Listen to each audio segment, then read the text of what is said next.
Xeyr, bugünkü mövzumuz bakteriyalar olacaq. Bakteriyalar biz bilirdik ki, canlılar ümumiyyətlə 4 aləmə bölünürdü. Bitkilər, heyvanlar, bakteriyalar və göbələklər.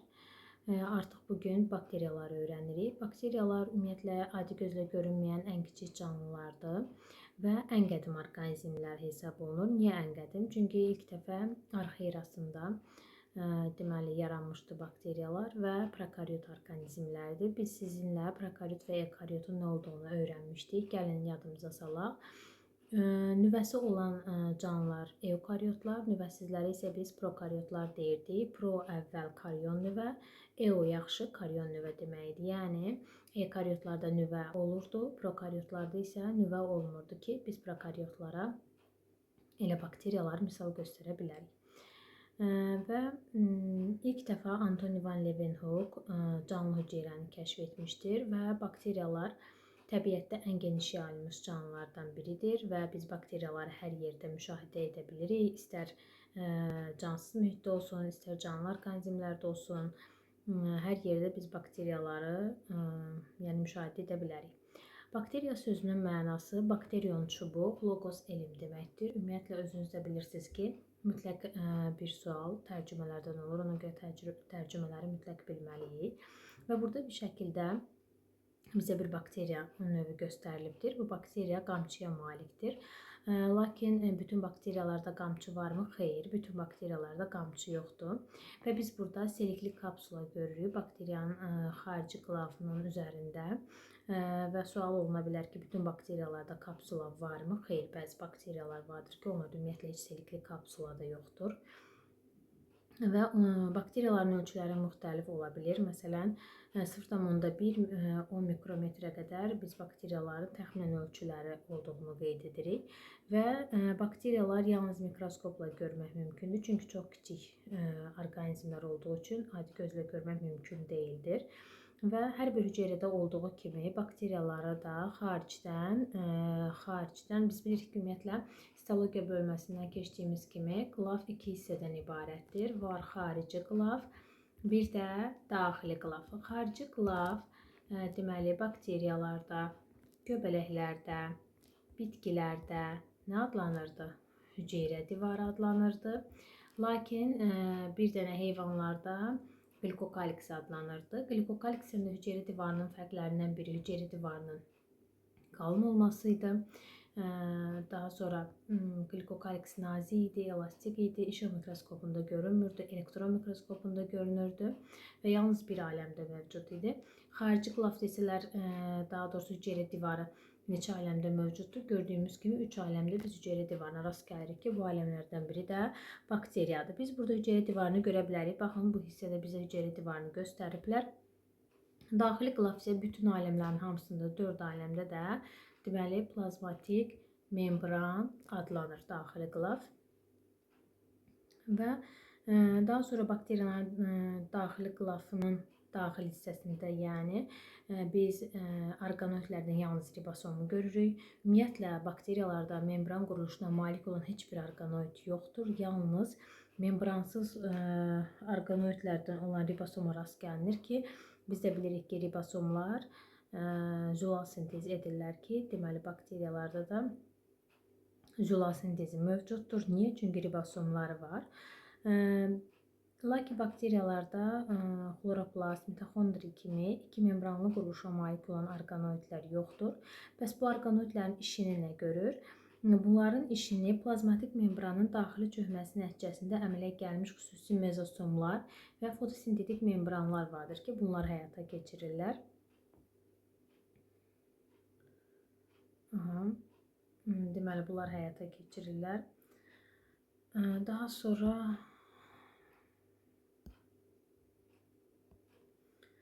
bakteriyalar formasına görə baxanda bir neçə formada ola bilirlər. Məsələn, kürə şəkilli koklar adlanır, vergül şəkilli vibrionlar, çöp şəkilli basillər və spiral şəkilli isə spirillalardır. Məsələn, tutaq ki, iki kürə şəkilli birləşirsə diplokok, streptokok və stafilokok formasında da bakteriyaları görə bilirik. Bakteriyalar tənəffüsünə görə iki yerə bölünür. Aerob bakteriyalar və anaerob bakteriyalar. Aerob bakteriyalar oksigenli mühitdə yaşayanlardır. Anaeroblar isə oksigensiz mühitdə yaşayanlardır. Oksigenli mühitdə yaşayanlara biz sirkə qıcıqlamasını həyata keçirən bakteriyaları, nitrifikasiya bakteriyalarını misal göstərə bilərik. Anaerob, yəni oksigensiz mühitdə yaşayan bakteriyalar isə yağ qıcıqlamasını və denitrifikasiya bakteriyalarını misal göstərə bilərik. Bakteriyalar qidalanmasına görə bölünür. Avtotroflara, heterotroflara. Biz bilirdik, avtotroflar necə qidalanırdı? Qeyri-üzvü maddələrdən üzvü maddələri özləri hazırlayan canlılar idi. Heterotrof isə hazır üzvü maddələrlə qidalanan canlılar idi ki, hansı ki biz onlara saprofitləri, parazitləri və simbiyoz canlıları aid edirdik. Avtotroflar isə həm fototrof, həm də ki hemotrof yolla qidalana bilirlər ki, bu xüsusilə bakteriyalarda hemotrof qidalanma yalnız bakteriyalara xasdır. Digər canlılarda hemotrof qidalanma mövcud deyil. Bəs yaxşı fototrof nədir? Fototrof, hansı ki fototrof bakteriyalar üzvü maddələri günəş enerjisindən istifadə edərək hazırlayanlardır. Lakin hemotrof bakteriyalar kimyəvi rabitə enerjisindən istifadə edərək qeyri-üzvü maddələrdən üzvü maddə hazırlayan bakteriyalardır ki, məsələn biz hemotroflara dəmiri, kükürdü, azot bakteriyalarını, hidrogen bakteriyalarını misal göstərə bilərik. Fototrof bakteriyaları isə yaşıl və qırmızı bakteriyaları, həmçinin siyanobakteriyaları misal göstərə bilərik. Saprofitlər heterotrof yolla qidalananlara aiddir ki, hansı ki bunlar biz bayaqda qeyd elədim ki, hazır üzvü maddə ilə qidalanır. Lakin canlıların deyil də cansızların hazır üzvü maddələri ilə qidalanan bakteriyalardır. Simbiyoz bakteriyalar bəzi paxlalı bitkilərdə, ümumiyyətlə paxlalı bitkilərdə biz deyirik köklərində yumurcuq bakteriyaları olur ki, bunlar bir-biri ilə belə deyək də simbiyoz şəkildə yaşayırlar, yəni müştərək yaşayırlar. Bundan başqa insan yoğun bağırsağında da bağırsaq çöpü bakteriyaları vardır ki, bunlar da insanla müştərək həyat tərzi keçirən bakteriyalara aiddir. Parazit bakteriyalar isə canlıların bədənlərində yaşayaraq parazitlik edir və canlıların hazır üzvü maddələri ilə qidalanaraq müxtəlif xəstəliklər törədirlər və biz bunlara parazit bakteriyalar deyirik. Bakteriyaların çoxalması necə gedir? Bakteriyalar çoxalarkən 20-30 dəqiqədən bir bölünərək, sadə bölünmə yolu ilə çoxala bilirlər. Bu zaman biz NT bərabərdir N0 vurulsun 2/N düsturundan istifadə edirik. NT burada əmələ gələn bakteriyaların sayıdır. N0 başlanğıc bakteriyaların sayıdır. Tez zamandır. Bayaq da qeyd elədiyim kimi 20-30 dəqiqədən bir bölündükləri üçün kiçik N tapan zaman T bölünsün 20 və yaxud da T bölünsün 30 düsturundan istifadə edirik. Sadəcə məsələnin şərtində sizə qeyd eləyəcəklər ki, bakteriya 20 dəqiqədən bir bölünür, yoxsa 30 dəqiqədən bir bölünür. Ona görə də siz həmin məsələni həll etməyə çalışacaqsınız. Və bəzən məsələlərdə sizə bölünməyə məruz qalan bakteriyaların sayını və yaxud da ki, bölünmələrin sayını soruşa bilərlər. Bu zaman siz NT çıxılsın N0 düsturundan istifadə edərək deməli, məsələni həll edə bilərsiniz. Bundan başqa, məsələn, orada məsələdə sizə soruşa bilərlər ki, bakteriyaların neçə dəfə artdığını tapın. Bu zaman 2/N bakteriyaların neçə dəfə artdığını bildirir. Və bəzən də soruşa bilirlər ki, məsələn, sonuncu bölünməyə girən bakteriyaların sayını tapın. Sonuncu bölünməyə girən bakteriyaların sayını tapmaq üçün NT bərabərdir N0 vurulsun 2/N çıxılsın 1 düsturundan istifadə edirsiniz ki, beləliklə də sonuncu bölünməyə girən bakteriyaların sayını tapacaqsınız. Və daha sonra burada deməli əlavə etdiklərim bu qədərdir. Keçək spor əmələ gəlmə prosesinə. Biz bundan əvvəlki mövzularda da keçmişdik ki, spor, məsələn, mamırlarda, qıcılarda, həmçinin göbələklərdə də keçəcəyik ki, çoxalmaya xidmət edir. Lakin bakteriyalarda bu proses fərqlidir. Çoxalmaya xidmət etmir. Bakteriyalarda spor yalnız və yalnız onun, belə deyək də, özünü qorumasına, əlverişsiz təsirdən qorumasına xidmət edir. Bakteriyalarda spor necə əmələ gəlir? Əlverişsiz şərait olanda bakteriya hüceyrəsinin sitoplazması sıxılır. Bu şəkildə də burada sporun əmələ gəlmə prosesinin sxemini siz görürsünüz. Deməli, sitoplazma sıxılır. Qılafın altında bərk qılafla örtülü bir spor yaranır ki, həmin baxın sporun qılafı, spor onu əlverişsiz təsirdən qoruyur. Əlverişli təsir olanda həmin sporun örtüyü əriyir və bakteriya yenidən öz həyatını davam elətdirmiş olur.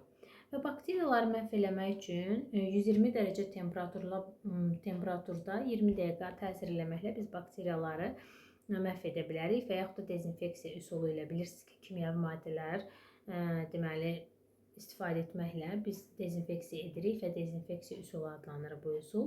Həmçinin bəzi qidalar bilirsiniz ki, qurudulur, duzlanılır və yaxud da turşuya qoyulur, şəkərə salınır, konservləşdirilir. Bunların da hamısı bakteriyalardan mühafizə eləmək üçün qidaları istifadə etmiş olurlar. Və bakteriyalarda bir çox xəstəliklər törədir. Məsələn, bitkilərdə, heyvanlarda, insanlarda bəzi xəstəliklər var ki, həm bitkilərdə, həm heyvanlarda törədirlər. Daha doğrusu həm heyvanlarda, həm insanlarda törədilir eyni xəstəliyi. Lakin bəziləri də var ki, sırf məsələn insana, bitkiyə və yaxud da heyvana xas xüsusiyyətlərdir. Bu belə deyək də xəstəlikləri özünüz öyrənəcəksiniz. Keçək bakteriyalarda deməli xəstəliklər zamanı baş verən toksinlərə, yaratdıqları belə deyək də ifraz etdikləri zəhərlərə.